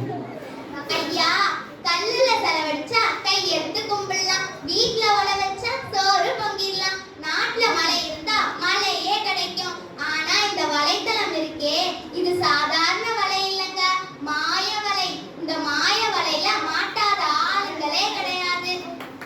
அந்த காலத்துல இந்த வலைத்தளம் இல்லாம மக்கள் நல்லா வாழலையா? எனவே இந்த வலைத்தளங்களால் சாபமே சாபமே என்று கூறி என் உரையை நிறைவு செய்கிறேன். நன்றி, வணக்கம். உண்மையிலேயே பத்மா பேசுனதுக்கு பிறகு எங்களை மாதிரி பேச்சாளர்களுக்கெல்லாம் உண்மையிலேயே பயம் வருது. எவ்வளவு அற்புதமா பேசிருக்கு பத்மா, ரொம்ப பாராட்டுக்கள். அவரை நல்ல நீயுமே ரொம்ப சிறப்பு தான், ரொம்ப அற்புதம். அதாவது ஒரு விஷயத்தை ஒன்ன மரத்துல கொண்டு போய் தலைப்பிட போயிருந்தாலும் நீ நல்லா தான் பேசுவேன். ஏன்னா அதான் பேச்சாளனுடைய திறமையை. இந்த தலைப்பிலையும் பேசுவாங்க, அந்த தலைப்பிலும் பேசுவாங்க. அந்த அளவுக்கு நுணுக்கமான பல்வேறு கருத்துக்களை ரொம்ப அற்புதமா. அந்த லோன் கொடுக்குற விஷயம்லாம் வந்துட்டு எத்தனை பேர் ஏமாந்தாங்க. தினமும் பேப்பர்ல பார்த்தோம்னா அந்த லோன்ல படிச்சுட்டு போயிட்டா, இந்த முன்னா நாள் கூட டிவியில போடுறான், ஏதோ ஒரு தொகையை வந்து அமௌண்ட்டை மொத்தமா எடுத்து போயிட்டாங்க ஆன்லைன்ல. இப்படிலாம் இருக்குங்க. ரொம்ப அற்புதமா பேசியிருக்கிறாங்க. அதற்கு பதில் சொல்வதற்காக அன்பு மாணவி ஜோசிகாரிணி, வாங்க கை தட்டி. ஓ மாறிக்கோ, வரமே என்கிற தலைப்பில் மாணவியல் திவ்யலட்சுமி. நல்ல கரவொலி கொடுங்க. அனைவருக்கும் என் அன்பான வணக்கம். ஐயா, எதிரணியில சில மல ஒலன்னு ரைமிங்க அழகா தான் சொன்னாங்க. ஆனா எதுக்கும் மயங்காம ஏன் வாதத்தையும் கேளுங்க.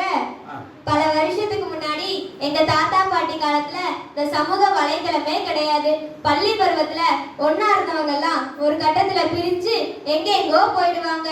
பார்க்கணும் பேசணும்னு ஆசைப்பட்டா கூட முடியாது. ஆனா இன்னைக்கு அப்படியா? வாட்ஸ்அப், ஃபேஸ்புக், ட்விட்டர், இன்ஸ்டாகிராம்னு ஒவ்வொன்றையும் குரூப்ல ஆரம்பிச்சு இந்தியாவில இருந்து இங்கிலாந்து வரைக்கும் ஒரு தொடர்பை உருவாக்கி பேசுறதுல இருந்து ஃபேஸ் டு ஃபேஸ் பாக்குற வரைக்கும் வாய்ப்பு கிடைச்சிருக்கே. இது வரம் தானங்க? உண்மையிலே வரதான். அது மட்டும் இல்லாம சொந்த பந்தங்கள் எல்லாம் வெளிநாட்டுல அதிகமா இருக்காங்க. சொந்த ஊர்ல ஏதாவது விசேஷத்துக்கு வர முடியலனா கூட வீடியோல லைவா பாக்குற அளவுக்கு வலைத்தளங்கள் வளர்ந்துருச்சு. இதனால அவங்களுக்கு அலைச்சலும் மிச்சம், செலவும் மிச்சம். இந்த காலத்துல சின்ன பிள்ளைங்களுக்கு நிலாவை காட்டி சோறு ஊட்டினாங்க. ஆனா இப்ப நிலா நிலா ஓடிவா நில்லாமல் ஓடிவா அப்படின்னு சொல்லி செல்லுல பாட்டு போட்டா போதும் சின்ன பிள்ளைங்களே அழகா சாப்பிடுவாங்க. இந்த வலைத்தளம் எவ்வளவு யூஸ்ஃபுல்லா இருக்கு பாத்தீங்களா?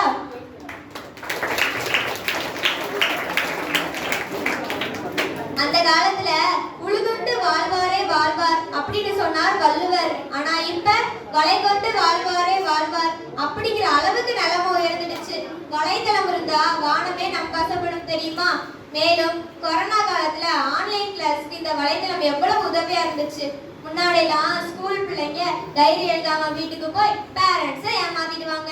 பேரண்ட்ஸ் கிட்ட இன்னைக்கு எங்க மிஸ் வரல, பாடமே நடக்கல, மீட்டிங் நடந்துச்சு அப்படி இப்படின்னு ஏகப்பட்ட ரீல் விடுவாங்க. ஆனா இப்ப ஆசிரியர்கிட்ட இருந்தும் அம்மா அப்பா கிட்ட இருந்தும் தப்பிக்கவே முடியல. நெட் மூலமா ஸ்வைங்கிற ஹோம்வொர்க் அம்மா அப்பா செல்லுக்கே ஆசிரியர் அனுப்பி விட்டுறாங்க. ரேங்க் கார்டை கூட மறைக்க முடியல. இது வரம் தானே? அப்ப எங்க அப்பா ரேங்க் கார்டை நானே எங்க அப்பா கையில போட்டுருவேன். ஐயா, ஆனா மாட்டிக்கிட்டேன். மறுநாள் மாட்டிக்கிட்டு வாத்தியார் வந்து சொல்லிட்டாரு, உங்க கையெழுத்து மாறி இருக்கு அப்படின்ட்டாரு. மாட்டிக்கிட்டு நல்லா புதுல வாங்கினேன். ஐயா, இந்த வலைத்தளம் வரதுனால நாங்க வாட்ஸ்அப்ல மெசேஜ் அனுப்பி, ஃபேஸ்புக்ல ஃப்ரெண்ட் ஆகி, இன்ஸ்டாகிராம்ல போட்டோ போட்டு எங்களின் புகழ் மலை தாண்டி கடல் தாண்டி போயிட்டு இருக்கு. நடுவர் அவர்களே, இப்ப நீங்க மட்டும் சாவோடு தீர்ப்பளிச்சா உங்க வீட்டுல நாளைக்கு இன்டர்நெட் கனெக்ஷன் கட் ஆயிடும். இப்ப நம்ம நடத்துற பட்டிமன்றத்தையும் நீங்க பார்க்க முடியாது, யாருக்கும் அனுப்பவும் முடியாது. அதனால தீர்ப்பை பார்த்து சொல்லுமாறு கேட்டுக்கொண்டு என் உரையை நிறைவு செய்கிறேன். நன்றி, வணக்கம். இப்ப என்னன்னா, ராஜேந்திரன் சாருக்கு தெரியும், நாங்க பட்டிமன்றத்தில் பேசக்கூடிய பிரபலமான பேச்சாளர்கள், புகழ்பெற்ற பேச்சாளர்கள் இது மாதிரி பேப்பர்ல ஒரு குறிப்பு எடுத்து வச்சுக்கிட்டு மேடை வச்சுட்டு பேசுவாங்க. ஆனா அந்த பிள்ளைகள்லாம் வந்து கையில ஒரு குறிப்பு இல்லாமல் பேசுகிறார்கள் என்றால் அதுக்கு நம்ம எப்படி பாராட்டணும்? ரொம்ப அற்புதமா இருக்கு. சூப்பர். நிறைவாக நம்முடைய ஜோசிகாரிணி அவர்கள் சாபமே என்கிற தலைப்பில் பேச வருகிறார்கள். நல்ல கைத்தட்ட கொடுங்க. அனைவருக்கும் வணக்கம். சமூக வலைத்தளத்தால் சாபமே என பேசிய எனது அணியினருக்கும் எதிரணியினருக்கும் எனது வணக்கத்தை கூறிக்கொள்கிறேன். ஐயா, எதிரணியில சொன்னாங்க கொரோனா காலத்துல இந்த வலைதளம் ரொம்ப உதவியா இருந்துச்சுன்னு சொன்னாங்க. அது சரிதான். ஆனா இப்பவும் நான் டவுட் பாக்குறேன், நான் ஹோம்வொர்க் பாக்குறேன்னு போனை வச்சுட்டே உட்காந்துருக்காங்க. ஓடி ஆடி விளையாடுறதே இல்ல, உட்காந்த இடத்துல நேரம் விளையாடுறாங்க. இதனால உடல் பருமன் அதிகமாகி குண்டு நாயிடுறாங்க. நல்ல குண்டாயிடுறாங்க.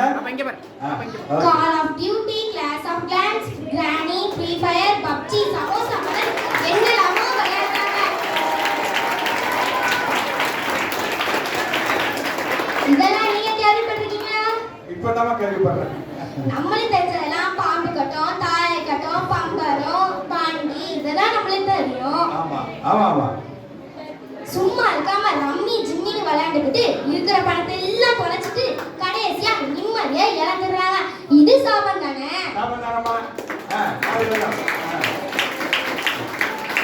எதிரணியில சொன்னாங்க, அயல் நாட்டுல இருக்கிறவங்க நல்லது கெட்டதுக்கு கூட நேர்ல வரணும்னு அவசியம் இல்ல, எல்லாத்தையும் நேர்லயே பாத்துக்கிடலாம்னு. இதனால அலைச்சல் மிச்சம், செலவும் மிச்சம்னு சொன்னாங்க.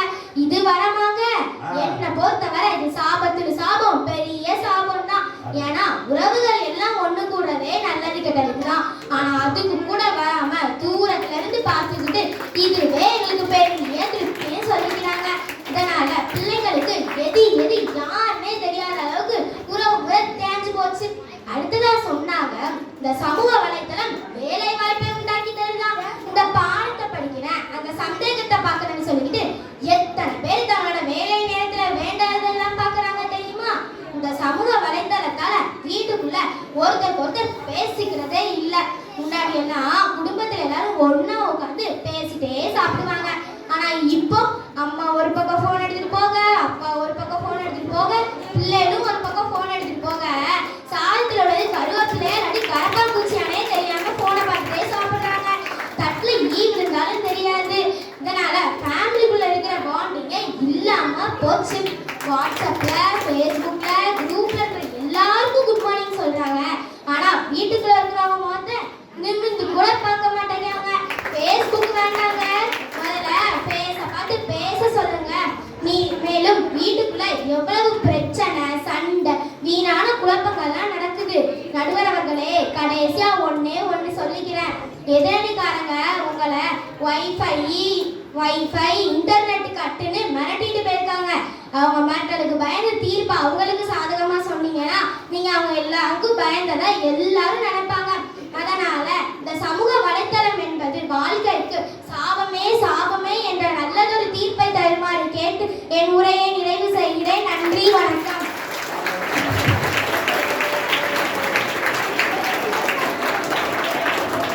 பெருமைக்குரிய நிவேதிதா மெட்ரிக் மேல்நிலைப் பள்ளியினுடைய மாணவ செல்வங்களே, ஆசிரியர் பெருமக்களே, இந்த நிகழ்ச்சியை சிறப்பாக ஏற்பாடு செய்திருக்கக்கூடிய நிர்வாகத்தைச் சேர்ந்த அத்தனை பொறுப்பாளர்களுக்கும், இந்த நிகழ்ச்சி சிறப்பாக நடைபெற வேண்டும் என்பதற்காக மனமுவந்து உறுதுணையாக இருக்கக்கூடிய இன்னர்வில் கற்பை சேர்ந்த தலைவர் அவர்களுக்கும், செயலாளர் அவர்களுக்கும், சென்னை குல்ஃபி மகள் ஜெயசக்தி அவர்களுக்கும், அவரோடு வந்திருக்கக்கூடிய அவருடைய தாயார் அவர்களுக்கும், அவருடைய பிள்ளை அவர்களுக்கும், நண்பர் ராஜேந்திரன் அவர்களுக்கும், அழகாக படப்பதிவு செய்து கொண்டிருக்கக்கூடிய எனது அன்பு நண்பர் கவிஞர் பிரபு அவர்களுக்கும், எதிரி அமர்ந்திருக்கக்கூடிய உங்கள் அத்தனை பேருக்கும் மீண்டும் ஒரு முறை எங்கள் குழுவின் சார்பாக நன்றி கலந்த வணக்கத்தை தெரிவித்துக் கொண்டு, ஒரு 2 நிமிஷத்தில் தீர்க்கக்கூடிய நேரம் எல்லாமே 4 பேருமே 4 அறிஞர் பெருமக்களுமே மிகச் சிறப்பாக சமூக வலைதளத்தால் என்னென்ன நன்மைகள் கிடைக்கிறது, என்னென்ன தீமைகள் விளைகிறதுன்றத ரொம்ப அற்புதமா, இதை விட பெரிய பேச்சாளர்கள் சொல்லிடுவாங்களான்றது தயங்கக்கூடிய பல்வேறு விஷயங்களை கூட இந்த பிள்ளைகள்லாம் ரொம்ப அருமையாக சொன்னாங்க. 2-3 விஷயத்தை மட்டும் கவனிச்சுக்கணும். அவங்க பேராசிரியர் மீனாட்சி நடனம் தொடங்கும் போது நல்லா அழகா சொன்னாங்க. அதே மாதிரி இவங்களும் அழகா சொன்னாங்க. என்னன்னா, அதுல ஒரு பொருள் எடுத்துக்கிட்டா அதுல நல்லது இருக்கு, கெட்டது இருக்கு. அதான் ஜெயசக்தி கூட நான் மேடையில் இருக்கும்போது சொன்னேன், கேட்டேன், என்னமா சொல்றீங்க அப்படின்னு. நல்லது இருக்கு, கெட்டது இருக்கு, எதை நம்ம எடுத்துக்கணும் அப்படிங்கறத முக்கியம் அப்படின்னு அவங்க சொன்னாங்க. அதே மாதிரிதான் இந்த செல்போன்ல எவ்வளவு தீமை வந்திருக்குன்றது முதல்ல 2 பாயிண்ட் நான் சொல்லிடுறேன். ஒரு காலத்துல லேண்ட்லைன் நம்ம வீட்டுல போன் இருக்கும், வீட்டுக்குள்ள போன் அடிச்சுன்னா நம்ம போய் எடுப்போம், பேசுவோம். அப்படி இருக்கும்போது ஒவ்வொருடைய மைண்ட்லயும் மூளையிலயும் எத்தனை 100 போன் நம்பரும் மனசுல இருக்கும், மனப்பாடமா இருக்கும். ராஜேந்திரன் நம்பர்னா இது, அவங்க நம்பர்னா இதுன்னு மனப்பாடமா இருக்கும். ஆனா இப்போ யாருடைய நம்பரையாவது நீங்க கேளுங்க, ஜெயசக்தி நம்பரை கேளுங்க தெரியாது, சரஸ்வதி மேடம் நம்பர் கேளுங்க, அவங்க பேசியிருக்காங்க, எங்க நேற்று கூட கேட்டேன், எங்க வேற நம்பர்ல இருந்து பாருங்களா அப்படின்னு அவங்கள்ட்ட. அப்போ நம்பர் மெமரி லாஸ் என்பது இந்த சமூக வலைத்தளத்தால், அலைபேசியால் நிறைய ஏற்படுகிறது என்பதை கவனத்தில் வச்சுக்கிறேங்க. மறந்துடவே மறந்துடாது. கைத்தட்டுங்க, ஏன்னா கைத்தட்டுக்கு உங்களுக்காக. ஆக நம்முடைய ஞாபக சக்தியினுடைய ஆற்றலை இந்த சமூக இன்டர்நெட்டும் இந்த செல்போன்களும் குறைச்சிக்கிட்டு வருது. 2வது இந்த பிள்ளை அழகா சொல்லுச்சு, எத்தனை விளையாட்டுகள் இருந்தது, நம்மளுடைய பாரம்பரிய விளையாட்டுகள். இப்ப யாருமே விளையாடுறது அதிகபட்சம் கிரிக்கெட்டை டிவியில பாக்குறோம் அல்லது செல்போன்ல கேம் விளையாடுறோம். இவர் சொன்ன மாதிரி, இந்த அம்மா திருமூல சுந்தரி சொன்ன மாதிரி கேம் விளையாடிக்கிட்டு இருக்கோம். பார்வை கெடுது, மூளை குறையுது, ஞாபக சக்தி குறையுது, பார்வை கோளாறு, சின்ன வயசுல கண்ணாடி போட்டுக்கிறோம், உடல் ஆரோக்கியம் இல்லை. இதெல்லாம் தனி மனித வாழ்க்கையை சீரழிக்கக்கூடிய விஷயங்கள் என்பது 100க்கு 100 உண்மை உண்மை உண்மை. எனவே அது தாபம் தான் என்று தீர்ப்பு சொல்லிடலாம்.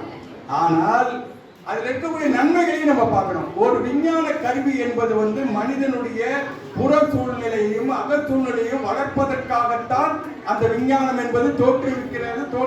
அதை செஞ்சுக்கிட்டு தான் இருக்கும்.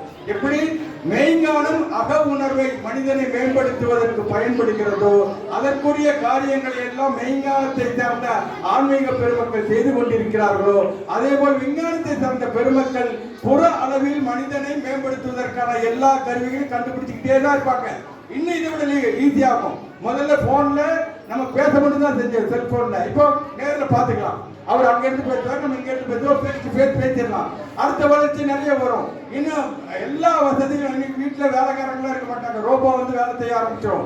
ஆக வசதிகள் விஞ்ஞானம் செய்ய கூட கூட நமக்கு பலகீனமாக்கக்கூடிய நிறைய செய்திகள், நிறைய சம்பவங்கள் அதில் இருந்தாலும் அதை இவங்கெல்லாம் சொன்ன மாதிரி பெரியவர்கள் எல்லாம் யோசிப்பது போல், சிந்தனை செய்வது போல் நாம் பயன்படுத்துகிற விதத்தில் எல்லாமே நமக்கு நன்மையை தரும், வரமாக இருக்கும் என்று சொல்லி இந்த வாய்ப்பை வழங்கிய அத்தனை நல்ல உள்ளங்களுக்கு நன்றி பாராட்டி, குறிப்பாக இன்னறிய சிறப்பு சென்னை கொள்கை மற்றும் நம்முடைய பள்ளியினுடைய தாளாளர் முத்துக்குமார் சார் அழகாக ஆங்கிலத்தில் தொடங்கி வைத்த நம்முடைய ஆசிரியர் மற்றும் மாணவி நிவேதிஷா அழகாக தோற்று வழங்கிய நிவேதிஷா, இந்த நிகழ்ச்சி நடைபெறுவதற்காக ஒரு வார காலமாக பணியாற்றி கொண்டிருக்கக்கூடிய ஆசிரியர் பெருமக்கள் அத்தனை பேருக்கும் இந்த கையெழுத்து அழகாக எழுதியிருக்கக்கூடிய யாரு டீச்சரா மாணவர்கள் அவங்களுக்கும் இவ்வளவு நேரம் அருமையாக கேட்டுக்கொண்டிருந்த உங்களுக்கும் ராஜேந்திரன் சாருக்கும் பிரபு அவர்களுக்கும் நன்றியை தெரிவித்து விடைபெறுகிறோம். நன்றி, வணக்கம்.